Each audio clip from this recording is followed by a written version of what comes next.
Hello, in this video I'm going to show you how to save the seat position in Toyota RAV4.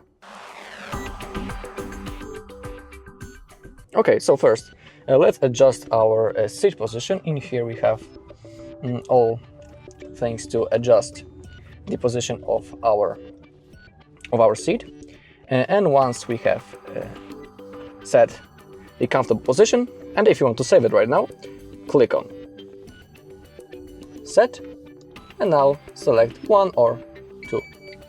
If you hear that sound, that means that our seat has been successfully saved. So now I will manually change my seat position a little bit.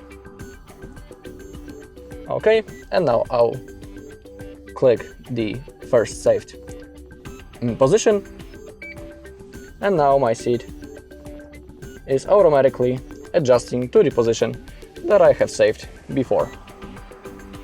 And of course you can save 2 seat positions for yourself.